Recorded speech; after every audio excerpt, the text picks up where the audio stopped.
And good evening, and welcome back to the Football Fanatic podcast. Um, with me, the Dan, Massey, and we're down one man today, Howard Costello. He was out having a good weekend with a number of well-known journalists at the weekend trying to spread the name of the podcast, and we haven't heard from him since, so it must have been a good weekend. Um, International weekend, so it's kind of my most disliked weekend of the football calendar. But Ireland were playing England, so there was something to keep an eye on. Did you keep an eye on it, man? I watched Yeah. highlights of it there at 18:35 this evening. So Really, that's only this evening? Oh God, yeah, okay. genuinely, I hadn't even seen the goals because I was in college all weekend. So I seen who scored, and that was hilarious and sad on the though that I kept Yeah, fair enough, that. fair enough. But I no, see Grealish. yeah, He I just genuinely couldn't have watched. write it though. Like the two You boys just couldn't, go for the no, score. no, you Like couldn't, and especially the Lee yeah. Carsley coming out sitting on the wrong bench, and like he went over. It's like, oh, I spent so much time here. Sure, I just automatically went there, and so, like that kind of it was a sideshow. To be honest, like you just Yeah, It yeah. England was. are a much better team. Did you watch They it? Did played you some watch good. it live, Moss? I watched it live. Yeah.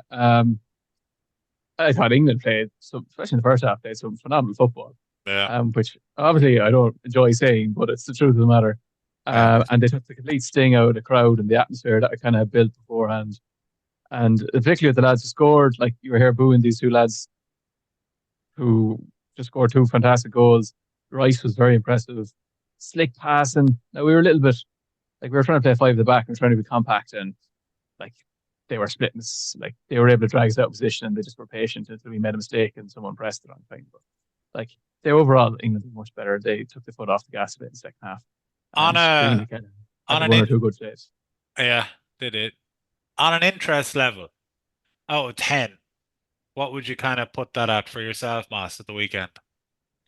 Oh, it's like background noise, really. Like as in I'd Uh, have to be doing something else, like go to sit down and just watch. Because no, Dan, look, I Dan, was if kind you of weren't, interested as in it's a new manager and everything, like as in that did grab my interest again. The occasion grabbed my interest more than Gibraltar or something like. But yeah, Yeah, it's pretty low down the my list of what I want to watch. Yeah, to be honest with you, Declan, Dex, the fact that it's the league, it's a Nations League. Firstly, that would be my first problem. I'd never ever taken to it at all. I just think it's a load of nonsense, to be honest. And I've never been able to really just get an appetite for it.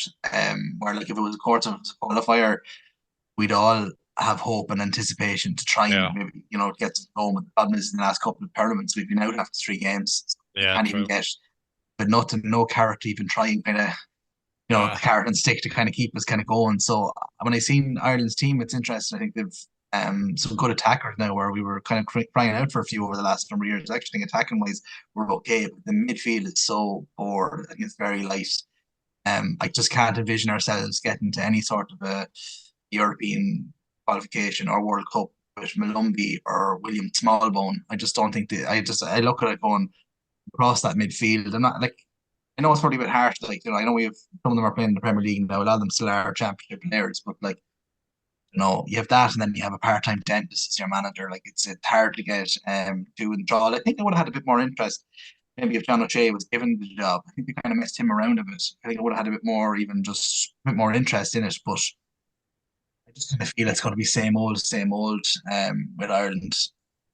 No, so I yeah, didn't I watch think the it's game. more I'm of very an little. indictment of the last 10, yeah. 15 years of That's development by that's the FAI. that's yeah where I was Yeah, going. That's where I was going next. Like, why has our interest, kind of decreased so much over the years? And I suppose there's so many reasons. I mean, but the lack of quality on the pitch isn't because the players are not there. It's because the system is not in place to kind of find the player. The players are there. There are some fantastic players out there, but they're not being picked up. And that again goes back to the kind of the coach and management structure that the FAI have put or have not put in place over the last kind of 10 to 15 years. And we're seeing the results of that.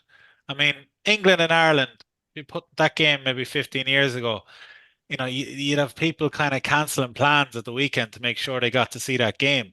Whereas, like, as Moss was saying as well, like it's background noise. It was on. yeah, I had it on and had it on, watching on TV, but I was doing maybe two or three things as well at the same time while watching it. And I mean, the interest level just for me, it's not there. I don't get excited by the Irish team anymore. Yes, yeah. there are some good players, like. in one or two fantastic players. Queevy and Gallagher being one of them. Um, I think we have a fantastic goalkeeper. Some positions we're not that bad in, but in Even the at the sense, back, it's actually not too like I think it's not the Collins end had of the world. Yeah, season. There's a yeah. few. Yeah, Nathan Collins There is is a good. few. Yeah, He's yeah. No, playing there is well a and few. whatnot. Like, But there's but yeah, There's a few decent players. there's things to work with there. There's possibilities, but um, yeah, it's just the whole yeah, I structure, think and Jack, it we're comes down to that, similar to Scotland. There's no clear structure how you progress players to under 21, under 23 level in even in clubs, and there's that lack, the disconnect, and therefore you're always fighting an uphill battle, or you're trying to bring someone who could play for England or Scotland or something like that in at a senior level because you're trying to get success straight away, or fill a gap or fill a hole. yeah, And because there's no clear format, no clear structure, you lose so many quality players that probably could have been nurtured to play fantastic football at a high level, of but course, there isn't a clear access.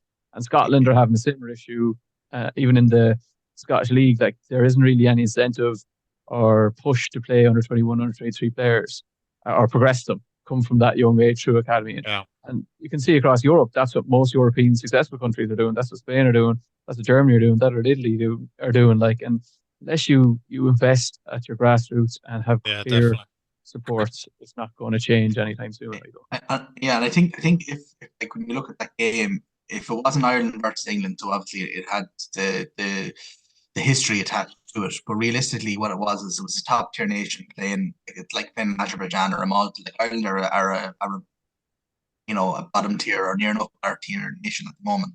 So outside of the fact of the history, like it was England a couple of weeks ago were in the final. Do you know what I mean? Like Ireland are struggling to even get anything going at all. So I think if you take that element out of it as well, like it kind of was a bit of a penalty cake for England. You know what I mean? yeah, So look, as I said, the Nations League is just something I've never had an appetite for. I will take more interest when the qualifiers come around, but I just again, the appointment, I feel we'll be in the same boat here in a year's time, where we sit there calling for another manager to get the job, and yeah. looking at where do we go from here, Eventually, I Yeah, have a feeling like eventually one player, no, maybe not even one, two or three players will come along and that will maybe get the kind of country excited again to watch Irish football. Like we're not there yet, and there doesn't seem to be those two or three players coming down the line. Maybe, but at the moment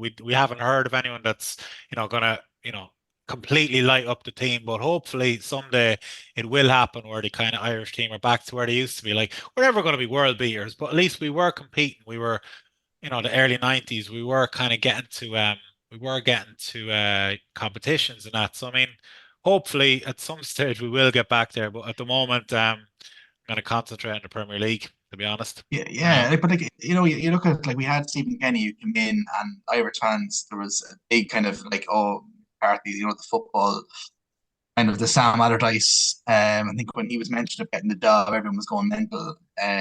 About that same style of football, this ugly yeah, kind of football, and Kenny came in with a reputation of playing good football. He blooded a lot of young players. Actually, a good few of the young players now are in the Ireland squad. In fairness to him, it's the one thing credit I will give him. Like they wanted a different style of football, yeah, and it went south very very quickly. His record was falling. So you're looking at it going, with the nation that we have, with the crop of players, and with our size of population, like it probably needs to go back to some more of the kind of doggedness. Maybe it looks like Scotland got to a tournament, but there was a lot of grit and doggedness in the way that they got there. yeah. It wasn't through playing attractive football on a game to game basis. So I think there's probably a need for Ireland to maybe go back to some of that approach if you want to get, as you mentioned, there, Deck. That's what got us tournaments in the past, was that Yeah. kind of dogged heart on your sleeve, but like not afraid to play long balls, not afraid to kind of grind out Richie Dunn throwing his body in front of it for 90 minutes and trying to scrape a Yes. 1-0. But I mean, we got to tournaments that way. And I'd rather be getting to tournaments the ugly way than, trying to play this progressive brand of football that we're not, even like Absolutely. they at a grassroots level, yet in It's a very position to even much, try to. oh, I agree with you. Absolutely. It's very much like similar to a team coming up to the Premier League.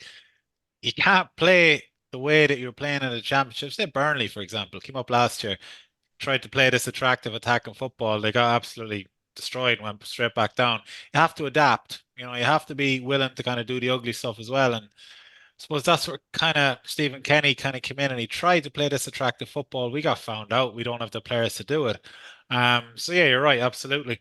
They need to adapt. They need to kind of play to their strengths and you never know. Like, to be fair, England weren't like they looked at the Belgian and the French youth systems about 15 years ago, Yeah. and they were producing players and technical players. And there was England where this kind of their perception was that they were a long ball to a certain degree. That was the style England play. Whereas they invested in their grassroots, they trained and targeted kids to develop those skills all the way up. And now you look at the riches that they have. I know the clubs and the setup behind it does make a big difference, but there's a clear style of player they're trying to create. And now they have too many technical players that they can't fit in the team. So, like, it is possible to grow it if you put the time, effort, and I suppose money, which would probably be one of the biggest obstacles with FAI.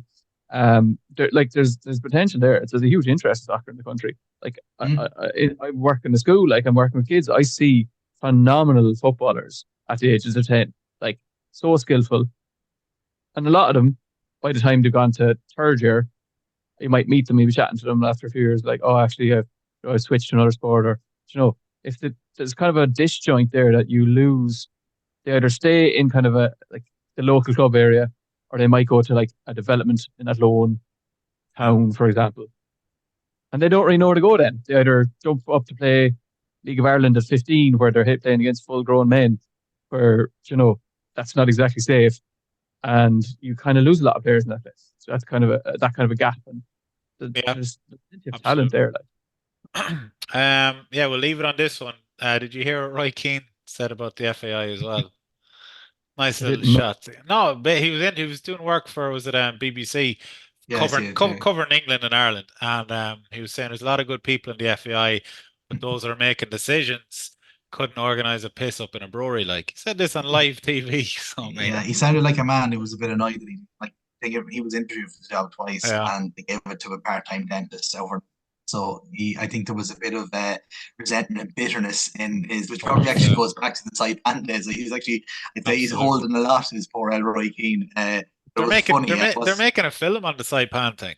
They are, yeah, yes. Yeah. I can't remember who's playing who. Steve Coogan, is it? Steve Coogan, that's right, yeah. And I can't remember who's playing McCarthy. Anyways, Steve Coogan is playing Roy Keane. I think so, yeah. Or he's playing one of them, Steve Coogan, but I don't know who's playing the other. It's bizarre, isn't it, though? You think it's things they're making movies about, but yeah, it'll reignite the hurt that the country had. It was amazing back then. It was like, you're either on one side or the other. I was on Keane's side 100%. Yeah, I think I was Keane as well back then, yeah. All right, listen, I hadn't intended on spending that long on the Ireland match because I didn't particularly find it too exciting. But look, there's always stuff to talk about when it comes to the FAI and Ireland. Yeah, but just aside Ireland, just in general though, I don't know about you now, but I do find them like low, like I just in pit of misery when it's up the weekends go around, especially when like season's only started, like 3 weeks in particular. This one I think in particular annoys me most because you're like, it's ridiculous. The season, and then you're straight into like an international break that really I don't count for a whole lot, really, in my opinion. So. The next one is November, is it, or it's the end of October? October. No, there's another international like break. 3 or 4 weeks. Like, there's another one in October, and then again in November, and then again not until March. So I mean, I do find it's fucking miserable. It is, but again, like this one in particular, though, you're just in the flow of the season, and then then it's like, oh right, okay. Yeah, like as you said, Dan texted the group on Friday night saying the Friday night of an international football week is miserable. It is. It's depressing. Like, what? Yeah. Why? If you don't have a national team to follow, like, you're fucked. All I was doing was over the course of the weekend. I wasn't even looking at the results. I was just looking at our players are okay. I don't know if you're the same. Has there been any injuries? Anything going on? Are we losing any players here over the break? But yeah, glad we're nearly out the other side of it now. Yes, we can start planning for the weekend, thank God. All right, listen, we'll move on. One thing I did want to cover this week was a new Champions League format. So the draw has been made. For anyone who doesn't know kind of how it works this year, it's gone from 32 teams to 36. So it's a league format. So teams will play 8 games.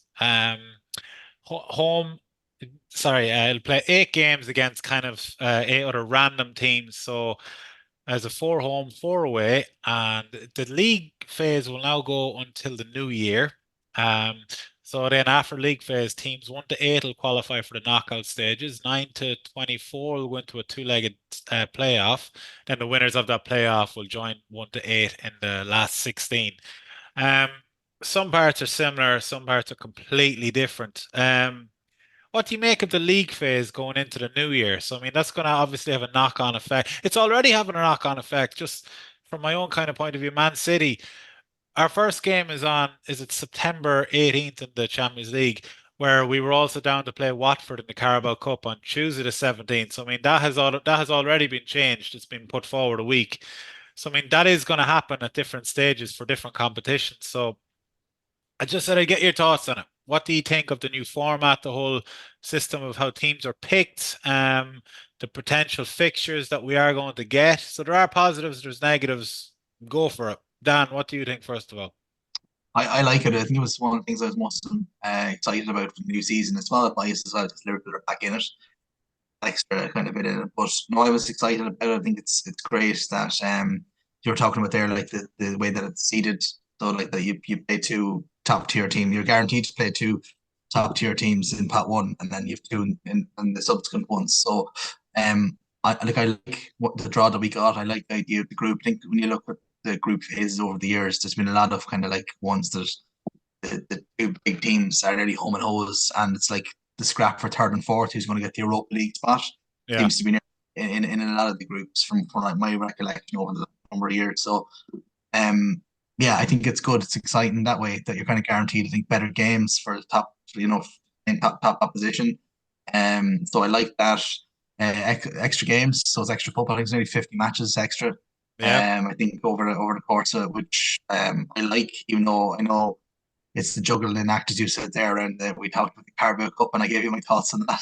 So, especially if you're looking at a Champions League game a couple of days later, I know what team I'd be playing and what team I'd be of course. putting out in the Carabao Cup. But no, I do like it. I do. I'm looking forward to it. So it's extra money, extra revenue for the clubs. Yeah, There's some great ties there. Like Liverpool has some great. I think I know we have the hardest, I think, of the English clubs, but actually, I'm happier to have decent ties than kind of Snorefest, to be honest. So I think we have a lot of good ties there to look forward to. In particular, Madrid and Leverkusen, maybe probably the two standout yeah, ones. But like we have a lot, there's a lot of decent clubs there, like the likes even playing the likes of Bologna, Girona. These clubs that never really have been playing in top tier competition. So it'll be interesting, I think, to see new teams in it. Now, of course, look, we still have, I think, that last is it 8 teams that will end up with nothing at the end. You can kind of yeah, really look by looking at the table. You could probably pick a few of them already that'll probably end up in of that final course. Yeah, eight. But it's going to be interesting because there's only obviously the 8 games. Like I think goal difference and things will play a big part on who gets through. As true. well. Yeah, So I think that's an interesting kind of bit as well. And I think come like say the last two league, as you said, they're down even the last 2 games of it. I think it'll be really interesting because there's so much to play for as regards the yeah, clubs that even aren't in the top eight. There'll be such a scrap kind of get into that knockout phase, that knockout round as well, because there's so much money at stake, like in the game. I suppose the only negative thing is that with the amount of teams that are in it now and the money, I suppose it is kind of nearly in a sense a bit of a super league in a sense because of the course. money that will be generated for the clubs that are in it, it's going to be harder for other teams, I think, to kind of really break it. I think it makes it probably a bigger gap Yeah, and that maybe. as Yeah, well. And finally, the last thing is I'm actually excited about the Villa. I think like Munich coming yeah, to Villa Park. That's going to be cool as well to see Villa in it. And it'd be interesting to see if them try bag Celtic in a game as well because they talk enough about being a big club, but they're embarrassing themselves in Europe over the last number of years. So it'd be interesting to see can they actually pick up a result or two it's a in bit this harsh. format. There's no love there I for don't. Brendan Rodgers, Oh yeah, no. it's No, I not this, don't. I Mossy. don't. He hates the Yeah, Scottish I don't. league. I don't, yeah, I don't. The whole Celtic thing there just, I find it bewilders me. Okay, To the, just Moss you know, before I know. Don't Harsh worry. feeling on poor If Celtic, like. what do you call it? yeah, but it's Just one of these Massey. I'll finish this. One of these Massey. It's an awful lot of people are Celtic fans, right? Because they hate the British. Like, oh, I'm a Celtic fan, but like they don't even fucking know any of their players. They go around like just there's an element of them for a start, and then there's the Celtic fans that think they're really a big club, and yet they go and embarrass themselves in Europe year after year. So no, I'll be interested to see how they get on in the Champions League, see can they actually pull a result out. I'm not. I wouldn't have much love for Celtic or Rangers, nor Scottish. Okay, fair enough. We Moss, apologize to all our Scottish listeners there though, for yeah, any offense caused. Moss, Yeah, before Dan has covered before it pretty well there. before no, before I come to you, Moss, I'm just going to list out a couple of the games actually that we can look forward to. Real Madrid, Liverpool, Liverpool and Leipzig, PSG and Arsenal, Arsenal and Inter, City and PSG, City and Juventus, Bayern and Villa, Bayern versus Barca, Celtic and Villa, Aston Villa and Juventus. I mean, and there's others, like there's loads others, but I mean, I agree with Dan's point. It has But allowed Celtic, more, and I agree with you on certain things. On Celtic, no, I don't mind Celtic. There is the Irish connection. It's like it's in there. yeah, yeah. Yeah, yes, he's okay. Never mind. No, but there are some really good games to look forward to, and that part of it does excite me because I mean, being able to play the likes of PSG, Juventus, and Inter for City, I mean, it does. Like, there's an element of there, like, can't wait to see some of them games. But Mas, I'll get your points first, and then I want to come back to something about how these games and have come together. The use of AI, for example. But Mas, I'll get your kind of input on it first. Yeah, I think I'm a little bit of a traditionalist and I'm a little bit unsure of how this is going to feel. Although, yes, there were dead rubbers in the Champions League for in the group stages after a certain point, you naturally navigated the groups that was inevitably the competitive or still had something to play for in the last weeks or two, and you kind of ignored the ones that they'd already qualified. So I still think that there will be dead rubbers in this near the end. I think according to themselves and all their modelling that they've done of this, it significantly reduces the percentage or chances of dead rubbers. So I suppose that will be intriguing. I think a part of it is of its creation is to alleviate or in response to the push for Super League, as Dan mentioned. And a way of sweetening that deal is having 50 more games, which generates more income and therefore shares the pot out more among these teams. So I suppose I'm intrigued to see how it goes. There are elements to be like, where I know we're not in it, but the Europa League is following a similar format where there are Yeah. certain teams that you could be playing away that you would only love to be playing at home, like the Real Madrid fixture for yourselves do away and at home. There are elements of that I think I would like a little bit missing, but also gives you an opportunity to see lots of different other parts, teams from different leagues. I would question the strength of some of the teams that are in this, like the likes of Bologna that you mentioned. Yeah, they did well last year, but their entire team has been decimated and sold on, and their manager's gone, so they're like going to struggle majorly. There are things like that, elements of that, but that's probably beyond the UEFA's control, I suppose, in terms of what they create. So it'll be interesting to see. Relatively optimistic about it. I think it will be entertaining, and like that scrap to nobody wants to come last in this league. No one wants to be in the lower echelons of it, and then the competition for the playoffs will be intriguing. But I still reckon the cream will rise to the top 8 and will simply get straight through to the last 8 for the or the last 16. I'm not sure which. Yeah. Last 8 or last 16. The last 16. Last 16.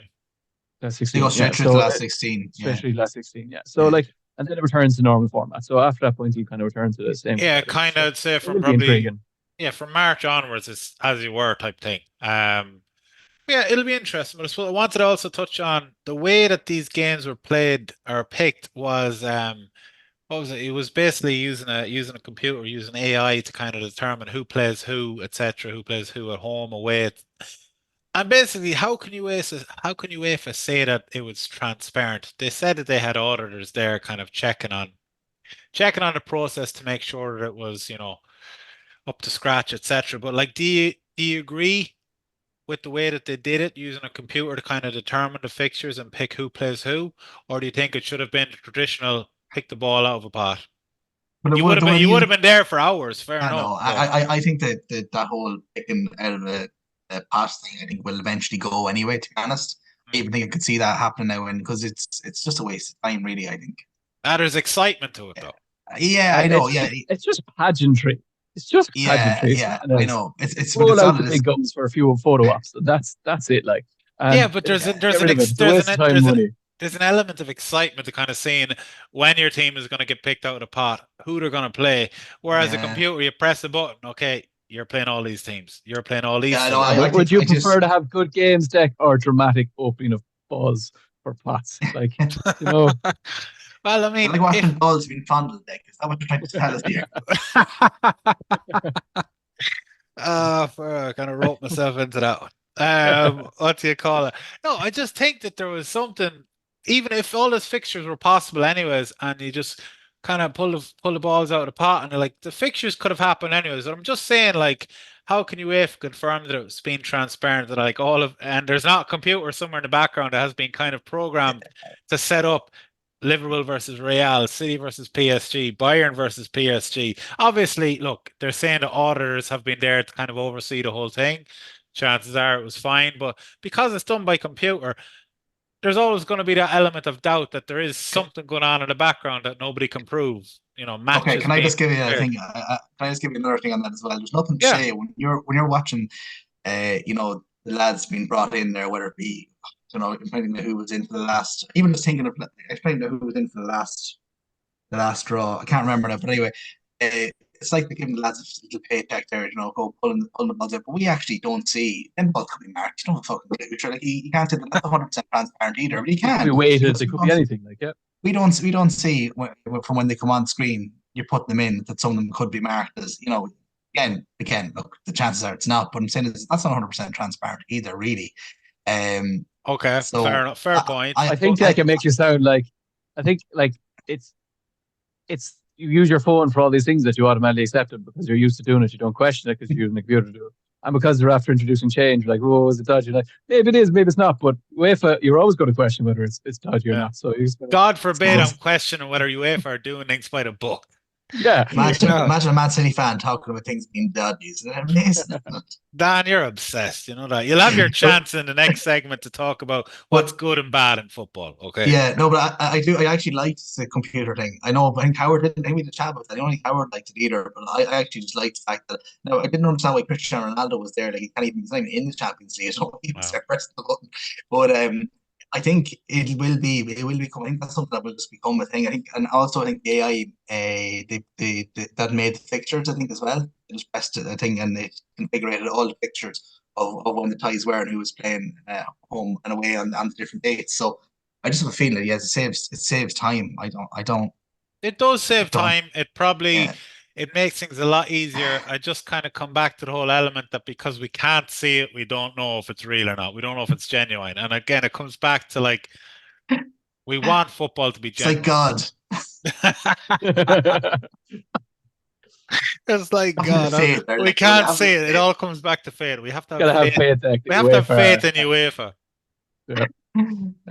But yeah, Dan, I'm excited though. I think it'll be good. But I do take Marty's point though. I still think a lot of the strongest teams that have the biggest budgets will still be walking into the last eight.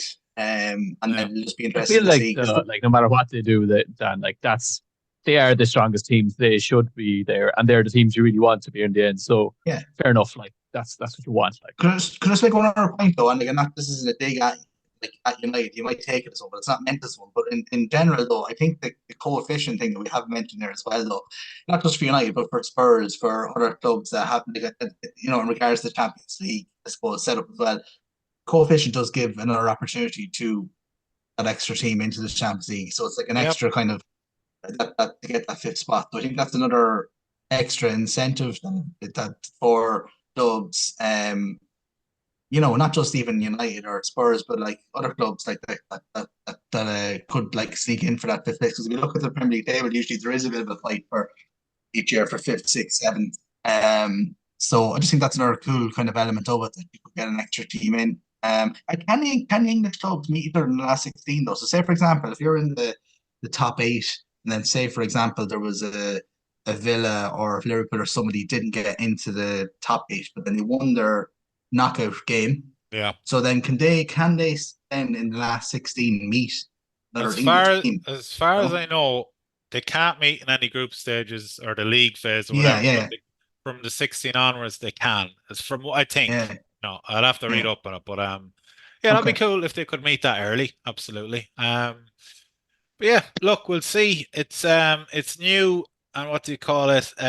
It will be exciting. So, There are some very good games, and it starts next Tuesday. As well as that, there's going to be games, your Champions League games on Thursday nights for a couple of the weeks as well, which is different. what is that? Is it Amazon? No, who is it that got the rights to them games? It's not TNT anymore. I remember reading about it, but I can't remember who got the rights in the end.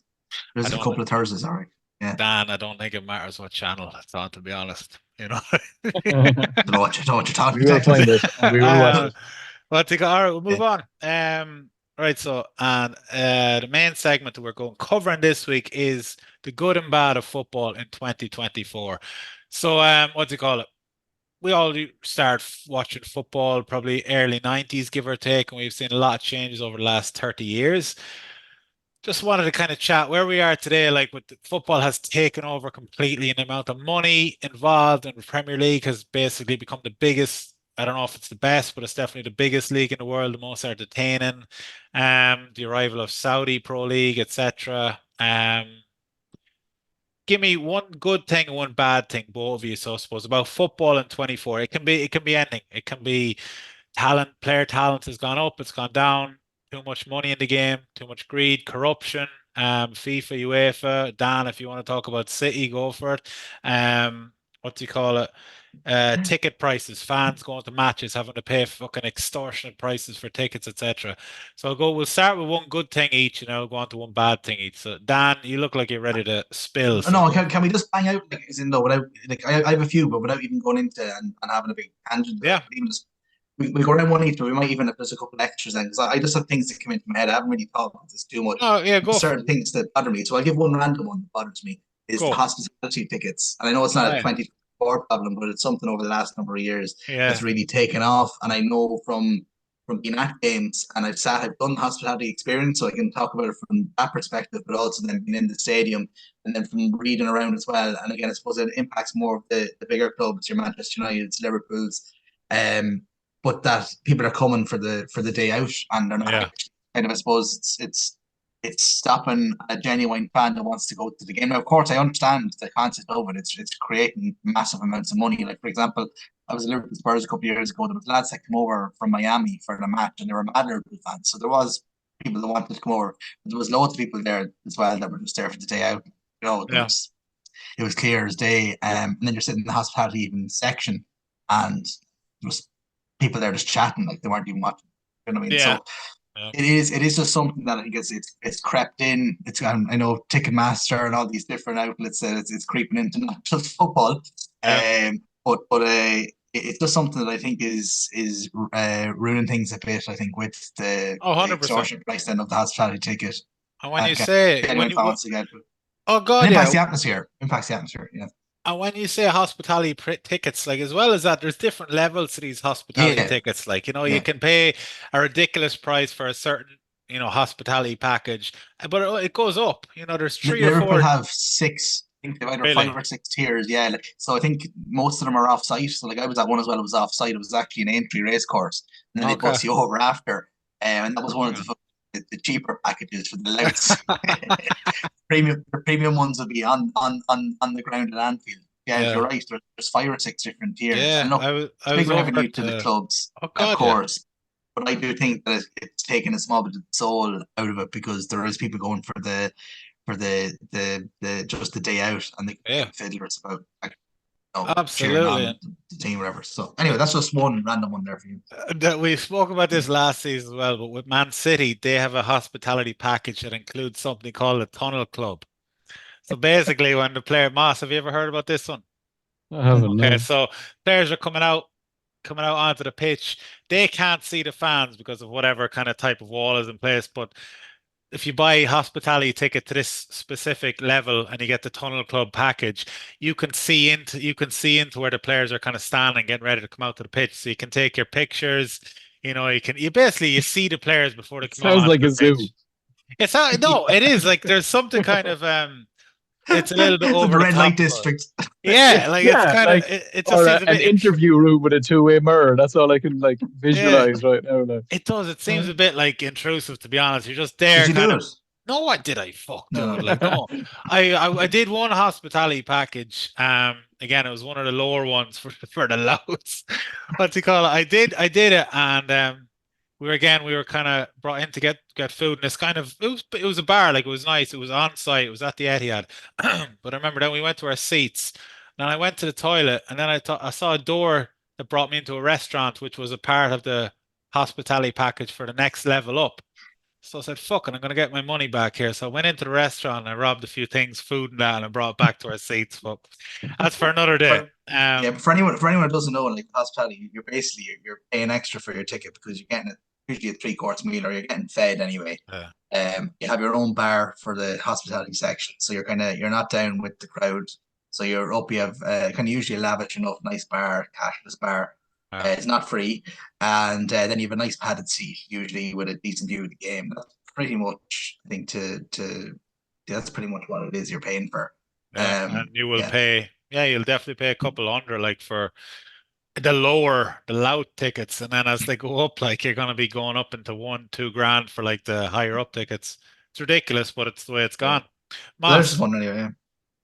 Moss. yeah, I think it is the hospitality is kind of like a microcosm of what I see wrong is just the sheer sports washing and money that's involved in it that is everywhere, whether it's hospitality or the extortionate wages that players getting paid or um, the financial TV deals or Yeah. all of this like commercialism, the fact that you have to have a training jersey with a separate sponsor to your Yes, pre-match that's the jacket, to one that have a really different annoys me. sponsor to the side of the pitch, or you know, like every like, or you have a sleeve sponsor combined with a shirt sponsor combined with a Yeah. neck sponsor, and you're just like it's just so commercial for a game that at the end of the Yeah. day is supposed to be about entertainment and fun and enjoyment. It's I suppose for me that's kind of taken over, and you see these elements of money coming in from the Saudi Pro League and even to the lesser extent to Abu Dhabi and stuff. A part of it has been that sports washing of that name. It was how Qatar got the World Cup. Yeah. It was all to show like it was trying to, I suppose, what distract a global audience from the negative press that they're receiving in terms of human rights breaches, etc. Um, by controlling the narrative or changing the narrative to them and their interest in sport and how they're developing the game and investing. And to be fair, by and large, a lot of it has like during Qatar, a lot of there was talks about human rights issues, etc. But like now you don't really question all the different human rights things No. that we would hear about in Saudi because now the Saudi Pro League is giving money to Premier League. If theirs are going to the Saudi League, and you know, I think It's that it's level of still it's commercialism. yeah, what they've wanted to happen has happened, basically. Yeah. It's Even when it's worked. been flagged, Yeah. even when people have been made aware of it, even when it was being explained as that's what it was as sports washing, it still naturally has just become the norm that we talk about these places Uh, and we don't talk about the issues that have existed there that are there. You are distracted, I suppose, Yeah. by the money that's been invested in the game and what the actual game, I suppose. And it's kind of and it's using across so something many that I sports. love. Yeah, it's across so many sports. Yeah, it's using Well, something that I now love like for yeah. its entertainment And to I suppose like hide, I suppose, behind. yeah, it literally is to hide behind. All right, so I mean, money basically, Dan and my point and your point as well, it all comes back to money, and there's been too much money in the game. But I mean, if the money wasn't there, what would we be watching? Would we be watching the kind of the game that we were watching maybe in the early to mid 90s where the pitches were? I just have this kind of image in my head of watching Wimbledon back in the early 90s when Vinnie Jones was still playing with them, playing on this pitch that's dug up, him kicking lumps out of Cantona and just it was there was quality, but like obviously it's not the kind of big kind of thing that we see today. This what's the word? There's a word for like it's wrapped up like a huge kind of TV program now. It's not just a game anymore. It's this big kind of highlight reel type thing. And I mean, It's an experience. It's trying experience, to best create an great word for it. experience from like we are the Premier League. We have the most immaculate pitches, the best Yeah, pit stands, the best players. We have all this, and yes, we enjoy that. And the league has become so competitive. Like there's so many teams in the league that you look at now are like, is there going to be a great team, successful compared to what you were talking about in like the early noughties and nineties, where there's 3 or 4 teams where you knew were going to be top four every year, and then there was a clear gap. Whereas that clear gap has got smaller and smaller as more and more money has become to what would have been, I suppose, smaller teams traditionally. Yeah. But like the experience is sold as that. Whereas part of me hates the way that now a player is so mollycoddled that you Yeah. can't even like Declan Rice. Let's go back to Declan Rice and Howard's kick the last day. If that kick had happened, like there was no punishment and we were like outraged about it. If that had happened in Vinnie Jones times, we were like, get the hell up, Declan Rice. What the hell is wrong with you? I Yeah. missed that a little bit of element like that you Of get course, at, yeah. you go play in your local sock fight Sunday league or whatever.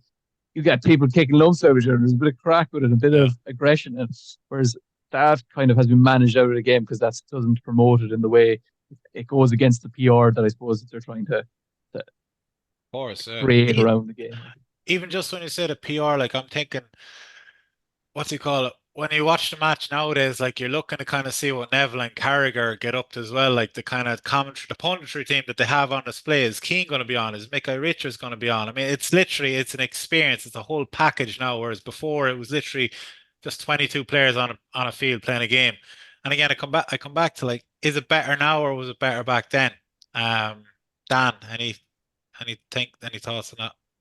You say better, I suppose, okay, like quality but broad, wise. like, Yeah, so the yeah, talent, the football players that we see now, it's a lot quicker for a it's start. Yeah, definitely a lot better, definitely a lot quicker. But I mean, yeah. talent wise, are players more talented now than they were back maybe in the mid 90s? I think Technically talented. you technically talented, but probably there's a lot more. What would you say? Clones. Like you're seeing the same types of players. Yeah, Where I think just to touch on kind of what Massey was saying as well, like one thing that's definitely being killed and money being a big part of that is like the loyalty, the likes of like loyalty of players to clubs. yeah, Like I don't know, are you going to get players like the likes of your Gerards, your character like Gerards, like that are one club player. Carragher, Hippie, I think of Liverpool, thinking of like the likes of the characters United had like Cantona, like fucking head the ball, but like just an unbelievable player. Like, our Letitia. players now, as you said, with the PR and everything behind them, it's just are we kind of cloning the same kind of type of players? To Yeah, get me? Like yeah, even now, like there's very little centre forwards in the game. Haaland being an exception, but like it's kind of nearly like wide wingers now. It's kind of what we see an awful lot of the time. So it's the quality better. You see, it's funny because when you ask that, like Liverpool are an awful lot better now than we were in the fucking 90s. So of course, yeah. yes, Yeah, yeah, But I from a suppose in terms of your league, like an entertainment, maybe technically you're watching a more advanced game. The game has changed an awful lot. But in terms of entertainment, you had like so often it was the end of this last game of the season, teams on similar points. Like there wasn't a runaway leader all that often. So, it was much more competitive at that top end. Whereas when you're looking at it now, you're looking at City going for 5 in a row, and they've Liverpool won the league that year. Would they be going for 7 and 8 or eight, yeah. Now something along this, those lines? yeah. I get where you're coming from, but despite City going over five in a row, like it has been very competitive. Of those kind of like no, well, in It's my got more opinion, competitive. Got more Liverpool competitive. Liverpool pushed City like to ridiculous heights and vice versa as well. Like, and there was only a point in it for two of those seasons. So I'd be of the opinion that like, yeah, City, you're But going for five novelty in a row. last year, Deck, was this is a 3 person or a 3 team race. That Yeah, was a huge novelty last year because it's so long since we've had 3 teams I think it was genuinely vying. yeah, it was the year Leicester was that the year Leicester one or was it Leicester Arsenal 2013, yeah. Spurs, yeah. 2013 was the last time. And that was a freak year, like an yeah. Mm. absolute freak year. Mm. No, I suppose when I think of the kind of money in the games, I mean, is everyone kind of basically I have it wrote down as well? Like, is it a power play? So like UEFA are basically trying to look out for themselves. The Premier League is looking out for themselves. FIFA coming up this new FIFA World Cup thing as well. Like when that comes into play next summer, if I read it right, I think Haaland or Bernardo Silva, someone is at De Bruyne it was. At the end of that FIFA World Cup, there's going to be 3 weeks before the Premier League starts again Mm. next summer. So I mean, like it's kind of every organization is very much kind of in it for themselves now. Like it's all about the money. It's all about kind of how much they can squeeze out, and the players like are kind of they're puppets at the end of the day. Like they have to do their job. They're contracted to play football. But I mean, where does it end? Like, I mean, if UEFA they've just created a Champions League, so the more games, FIFA have just Mm, created their new competition as well, the Premier League, what do you call it? They have done it right, I think. They have done it fairly well over the years, and they have kind of worked with UEFA as best they can to try and fit in all the games. But now you've seen this season, the squeeze really starts to kind of look like it's taking shape, and next summer with the FIFA World Cup, yeah. we'll see it even more so. And I think like I'm just taking more into your question though. Like I think it's more exciting because like you have the amount of shit on social media around. You True. know what I Yeah, mean? that's I didn't even think of Uh, social media. Yeah. yeah, you know, like the social media aspect, the amount of games that are on, the accessibility of games. Like we've come a long way since teletext. You go back in the 90s, it was teletext, and there was an excitement in that too, refreshing it every couple of Yeah, seconds. absolutely. Yeah. But I just think that like there's so much, between apps, technology. I seen there the other day thing on social media about there was people, I don't know if you've seen it or I put it in our group, where basically there was it Old Trafford, it was a Man United game, Oh and yeah, it was yeah, basically this big massive screen, and people were at the game, so it was like you're at the match and yeah. you're watching on a big screen, Oh yeah, and and there's it's big top. in LA. Yeah, it's a full LA it wraparound was experience full watching it. wraparound, yeah, I seen a lot of talk now that they're looking at the VR aspect of things Oh yeah, you'd be able to get a VR headset and pay money to access the game and feel like you're there, which would yeah. be a very again massive shift in things if that was something that ends up happening. It sounds like it is something that you looked at. So I think it is more exciting. But I think that a bit of the soul has gone out of it. Like we mentioned it there about the bar thing, and I think I mentioned about give us back our game a couple of times today. Yes. Because at Yeah. times I find it very, very frustrating. And there's just so many rules now in it. They're trying to speed it up, but they're making it an awful lot more complicated at times. And the VAR thing, still, my heart says that I prefer gone, to be honest. Yeah. Yeah, from being at matches as well, where I know they're trying to improve that, like, but like being at a match and actually sitting there in silence, not knowing what's happening. I know they're trying to rectify that, but there's a lot of things I think that's brought in that have been negative as well, in Of my opinion. course. Not as well, but I just think it as a whole, as you said there, Sky have kind of reinvigorated it and kind of regenerated it. I went back into the game, like they go on air at like 1 o'clock, the game isn't until two, and then there's like I think Sky Sports Super Sunday night was on for like 6 hours. Yeah. It's a complete bonanza of a And like, you day know with what? As much as you complain about money and like is that like I enjoy that and I enjoy the banter of those Of puppets. course. I yeah, good things of the game. I love those snippets that come out of Roy Keane being grumpy or himself and Michael Richards having a banter or Gary Neville and Carr going at each other or like it doesn't have to be Sky or TNT or whatever. It was like those elements of social media that make you laugh and you have like, "Jeez, what's you see what Roy Keane said or whatever. Like they are good elements of the game that I really enjoy and get a kick out of now. Like because I feel like I've been exceptionally negative. There are like, things like that are very good about it. As I said, the competitiveness change in the league is very good. I think where I can genuinely say, like we were trying to do predictions last week, and I say I could have thrown a hat. I could have thrown like yeah, 7 names up in the air and picked any order, like because bar like your top City, Arsenal, maybe Liverpool, the rest are so Yeah. bunched that you don't know where it's going to, and that's like you don't know who's going to beat who, as opposed to maybe other leagues in the top five where you can be like rarely confident 80% of the time the Bayern Munichs are going to win, the Real Madrids, the Barcelonas, your PSGs. You know most of those leagues who's going to be your top two or three. Realistically, most of it. So like that's that element of it is definitely, I suppose, a good or a positive I would have in terms of the way football has gone. In terms of England, anyway. Yeah, no, fair enough. So I suppose there's pros and cons to where football is now versus where it was years ago. But you know, just Dan, you kind of hit the nail on the head for me. And a little bit of the soul is gone out of the game. We still it's love it. 100%. We're still gonna Yeah, yeah, we're yeah, still yeah. gonna watch it. We still love it. We still love our teams. We love to kind of see who they buy in the summer, and we love that aspect of it. But there is a little bit of the soul gone out of the game, and I thought it summed up perfectly. The Saudi Pro League had a cup match there a couple months back, and for any of you who are not familiar with the WWE in America, the Undertaker being a huge wrestler in WWE. Moss, I don't know if you know where this is going or not. No, but Undertaker must be like 70 at this stage. Like, It's not far Yeah. from it. Yeah, Funny enough, he was retired. He nearly came out of retirement. Isn't that right, Dag? yeah, he nearly came out of retirement. I think he's 65 or something like that. But well, no, you're right, Moss. What they call you know him. You like you wouldn't be into wrestling, you know him. So basically, the Saudi Pro League had this kind of Super Cup thing between the winners of two competitions. And who brought out the trophy onto the pitch but the Undertaker? The Saudi Pro League had basically collaborated with the WWE and they had the Undertaker come out onto the pitch all dressed in black with his black hat. He came out to his music holding the trophy that the winning team was going to receive after the game. Ronaldo was there.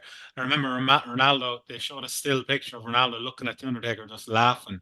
But I mean, in effect, the soul has Yeah, literally been taken out of the game. yeah. When you see something like that, I just looked at. He's only do you think 59. I thought he was well to 60. He's is he only actually 59? He's 59. only 50. All He's right. up there, yeah. I But apologize. he's well Do you travelled. think the do you know the YouTube or the fan page elements that have kind of become the norm?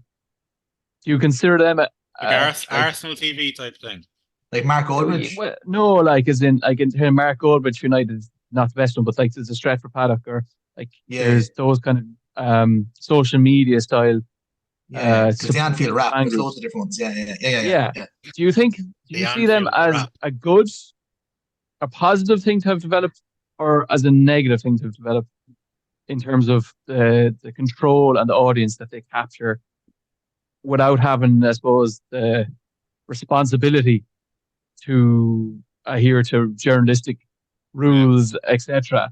That they If have it's such like they have millions of followers. yeah, Do you think that they are a positive or a negative in your opinion? if it's kept above board, it's absolutely positive. But I mean, all it takes is like all it takes is one kind of time to kind of go below that, like if players are getting abused online, etc. And I mean, you don't see this type of thing. You don't know how players are kind of being, how players are being treated like online and stuff like that. If they're getting abused from kind of fans and stuff like that.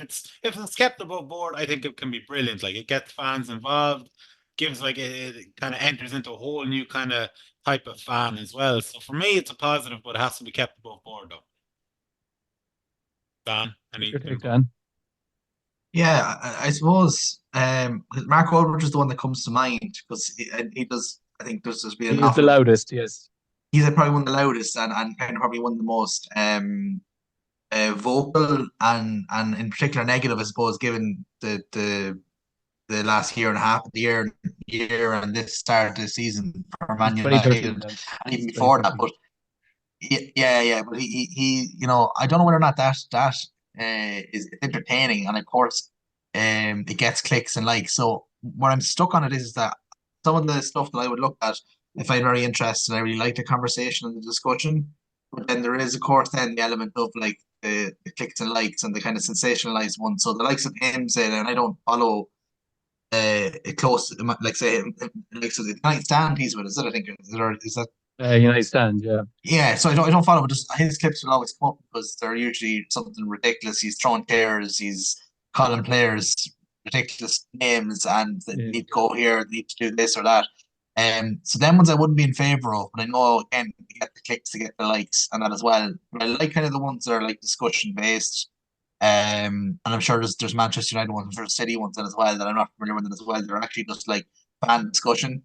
I think they're quite good because again, it's another element of connecting into your club, I suppose. I think Yeah. that is where it's actually just talking about. It can be positive and negative.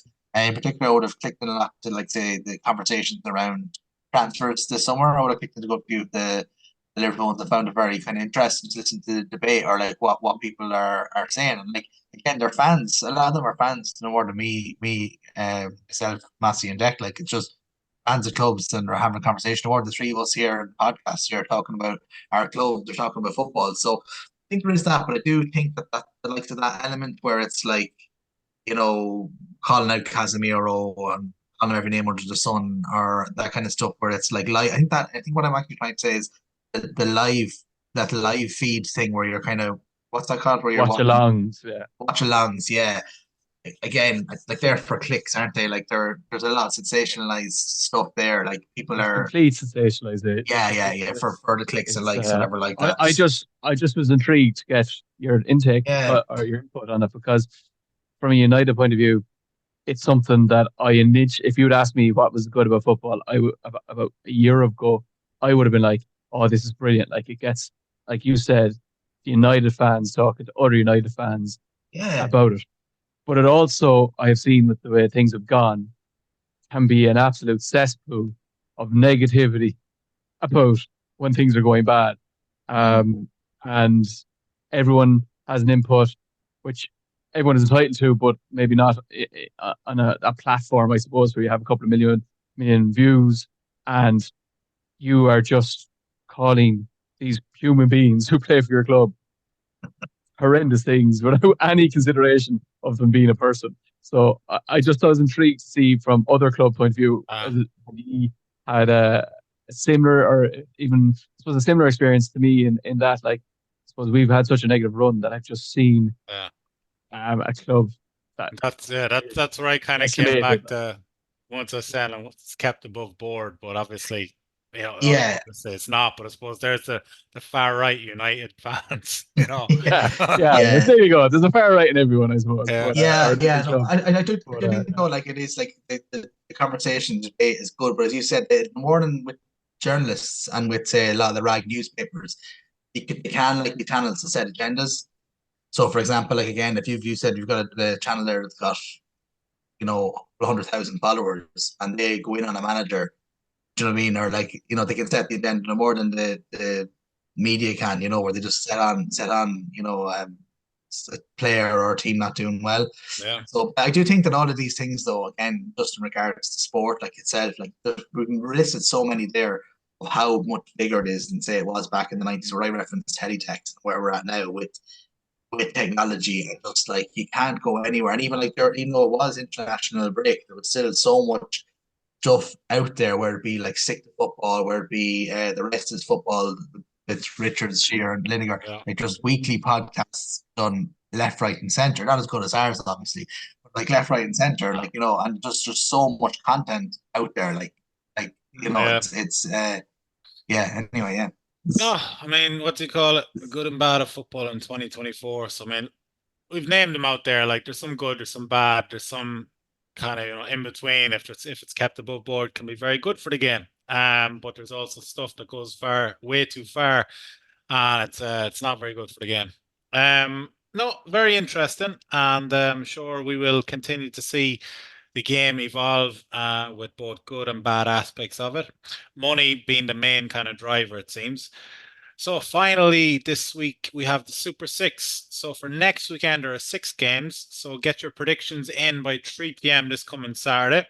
And the 6 games are as follows. So it's Man City versus Brentford, Liverpool versus Forest, Bournemouth versus Chelsea, Spurs versus Arsenal, Villa versus Everton, and Wolves versus Newcastle. So, Dan, if you want to take the first two, City and Brentford, and Liverpool and Forest. yeah. I think we 2 home wins anyway. Never get a City result. Day in my life, I never get one right. I go 3-1 City, knowing it's going to be 4-1. Okay, City. very good. They'll win comfortably enough. I think Brentford can make it a bit difficult. Yeah. But I think City will win easy enough. And Liverpool, I think, will win 2-0. So I'll go 3-0 Liverpool. They'll All do right. the job on Forest, isn't it? Forest, yeah. Not at Forest, yeah. Um, yeah. So that's my predictions. But by the way, our listeners don't listen to me because I am rotting near the bottom of our table. Yes, take no note of whatever I say. Very good. Right, Mossy, Bournemouth and Chelsea, and then Spurs versus Arsenal. Bournemouth Chelsea, very difficult one to call. I think Bournemouth got away with one the last against Everton. But up to that have started pretty well. Chelsea are going to attack, probably will score goals. So I'm going to go with a 2-2 draw. Well, draw, okay. Goals and poor defending all round. Yeah. Then Arsenal and Spurs. Oh, I've been going back and over this one. I logged into my Super Six after forgetting my password, and I was like, right, I'm going to sort this, and I literally have gone from a draw to a Spurs win to an Arsenal win to back to a draw. So I still lean like I feel like Arsenal are going to really need to push for that win after the draw the last day. So I eventually settled with a 3-2 to To Arsenal. Arsenal. Interesting. Yeah, Arsenal kind of need to win that, don't they? Because Liverpool Yeah, and City otherwise the have, title's gone, sure. Like, oh, it's already gone. Like, but they need to cement that top four place. Like, what do you call it? But he's just a big blow, lads, though, isn't he? I think like they would have had an Arsenal win for this. Yeah, The fact that I, he is out and like he's the engine in their midfield, and you know my thoughts on Jorginho. It's been well documented here. I think Howard saying he may end up slotting him in, and like Spurs have a lot of legs now in their team and in their midfield. I don't know. It's kind of one of them where Spurs have been on the cusp of getting kind of a. Could have had a really good start to the season and hadn't, but yeah, that would be kind of the I jump think lead it's a maybe big for game them for Spurs too, though. as Like well. as much as Yeah, it is. Arsenal, like Yeah, yeah, Spurs haven't started great, and they've played good football. Like they should be on 9 points realistically, and like yeah. they just haven't kicked into gear at front. Like they've had a lot of possession in around, and I feel like just Arsenal will be able to sit deep relatively, and Spurs go so one mistake in Spurs, one person shoots up or one person goes out. Spurs are so high risk that you just make one mistake and Arsenal will be through. Yeah, it's And true. like Yeah. it could be Havertz like breaking onto the ball like that would be good, or Saka on the counter. Like Arsenal should score, I would say. So, but Spurs, um, like it could, it's a hard one to call. Like Spurs are at home, but I just feel like there's pressure on both managers there really to get a result. And just, the first one back after an international break is always dodgy because it's always a bit disjointed Yeah, because players come back at different times and like even you think I from suppose that long even distances as well. Like and yeah, like they both have players that are Brazilian or Argentinian or South American. Like they usually come out a bit later, don't they? I think they play like Wednesday night or they something. tend, Be flying yeah. back. My Yeah, only question is, lads, do you know if Solanke's back? no, I I think couldn't tell you. remember No I know idea. Postecoglou said before the international break that he hoped he'd be back after the break. But I guess Yeah, the press I'd really conference hoped, will, but I wasn't sure if there was any more. So yeah, I look, I suppose the think press that could be a conference big will, determining factor for yeah. Spurs because, like Richarlison, if he's after coming like that, Richarlison isn't a clinical finisher, and a lot will depend on Madison and if he can find that killer pass enough for them. But yeah, I'm really looking forward to that game. I think it'll be a good one, and I think there'll be goals in it. Yeah, definitely. All right, so on to myself. So Villa and Everton. I don't see anything but a Villa win here. I go for 2-0 to Villa, and then Wolves and Newcastle. I see, 1-1 draw. So those are the 6 predictions for this week. So again, get your own predictions in by 3 p.m. on Saturday, and we'll give an update next week on how the league is looking. So we'll end on this little tail fee. Last man standing. I told you last week that I was in a group and I was down to the last 11. Okay. Yes, Declan. Yes, yes. Would you? Yes. Yes, yeah, yeah. Go on, yeah, go on. I'll let you speak. Yeah, yeah. Thank you, Dan. Yes, I'm going to speak. I made a few contacts, a few of my contacts in that football club just to check and see how accurate that was, and so I'm Yeah, it interested. turns out it wasn't accurate at all. I'm going to tell you why. Okay. Basically, I got a message saying I was down to the last 11. That part is true. Okay. But the Is it? group, Yeah. but the group I'm in, okay, is only one group of like 3 groups in this last man standing thing. So after last week's episode, someone sent me a voice message from St. Joseph saying, yeah, true, Deck, you are in the last 11, but only in one person's group. So like there's actually 120 something players left. So like, I mean, I'm not down to the last 11. Like I'm not anywhere near winning the fucking thing. So I mean, Declan, yeah, there's so 126 people left, and you 126. said last week that that it was a search Oh, that you had to yeah. I wrap thought up, I was certain for win. and you should just get the money given to you now. So Something I'm along just those lines, yeah.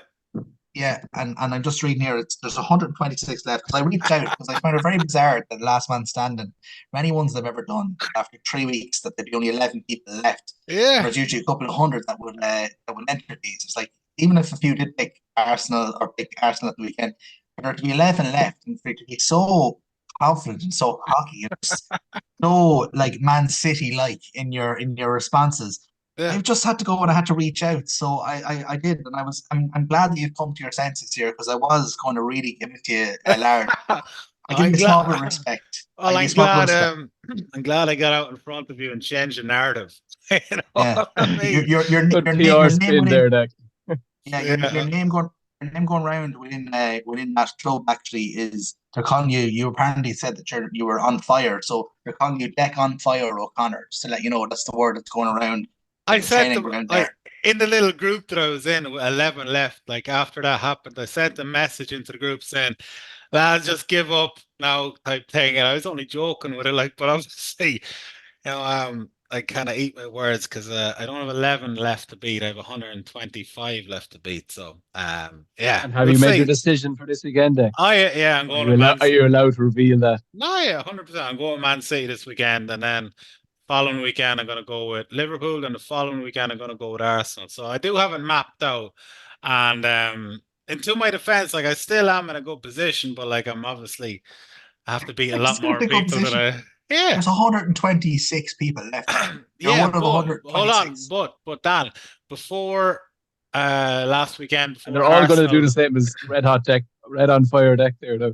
No, no, Hideka listen, reckons listen. he's the only person that has I got. know I'm not. I'm just saying I've never been in this good a position in last man standing before. What do you call it? Like before last weekend, there were like 300 and something people in it, and then Arsenal Yeah, and Chelsea both drew. It's like yeah. now See it's that down to they lost 58% last week. I'm reading it here. 58% there you eliminated. go. So I mean, down to 125. So I mean, if one result goes badly, now it could be City as well. So I could be gone. He could be laughing at me next Monday. But like if a result goes pear shaped for one of them, I could still be in it with like literally only whatever 40 or 50 in it next weekend. I still have Liverpool to play. I still have Arsenal to play. So writing's on the wall. Like, I still think it's going to be mine. I just have to wait a little bit longer. You know? Cert is what you said. Cert. They should just all Very give you the The good. money bet's now. on now, lads. Jack Connor Yes. all the way. We must give a shout out there to St. Joseph's. They actually plugged our podcast there as well. So fair play to They them. do, no, in fairness, yeah. They do. And what do you call it? They have the Football Fanatic podcast in all of their posts as well. So thank you very much to them for that. Actually saw that they're hiring, right? This is so crazy. They're a very competitive club. They're hiring a director of football. Okay. Swear to God, and this is something that's growing in kind of local football over the last few years. A couple of clubs around the Midlands have hired like what's called a director of football to kind of Wow. oversee like the structure of how the club is run, At all setting up. levels. Yeah. At It's all levels. it's crazy. Like I was reading, like they had it up online, kind of what the candidate needs to have, etc. They need to have certain coaching licenses, etc. Like it's obviously gone fairly. It's brilliant. It's And, brilliant and to is hear it a that. paid It's position? I couldn't tell you. I honestly don't know. Yeah. Yeah. I didn't want to inquire because thought it would be a bit disrespectful saying is this a paid job? If so, I'd like to apply. If it's voluntary, no, no, no. I'm only joking. But yeah, it's That's crazy. fantastic though. Like it's great to hear because Joseph have had success underage, like huge success underage in the last Oh year or yeah, two. the last two So it's they won the SFI like 2 years in a row. yeah, Like I mean yeah. they So like to invest in your I suppose 100%. to future proof it and decide this is the style of play we want to play and to implement that sort of style the whole way up through is Yeah. exactly what you want to be hearing when you're talking about promoting Ireland or Ireland in the future. It's That's as you exactly said what you earlier want to on hear in in the a local episode, club. Like, it's like the grassroots, putting the kind of things yeah, in place that are going to allow the players to kind of go on and go further, hopefully. All right, that kind of wraps us up for this week. Please do continue to subscribe and follow on YouTube and Spotify. Howard will be back next week along with Lenny, actually, who will be here representing Leeds. I won't be here, so Dan, you will be in the control seat. God help you all. We're All gonna right. spice things up a bit. Okay. Listen, lads, have a good week and thank you very much. And yeah, listen, we'll chat to you for next weekend. Have a good Cheers, one. Zach, as always. Cheers, man. bye Have a guys. good Thanks, one. man. Cheers, Moss. Good luck.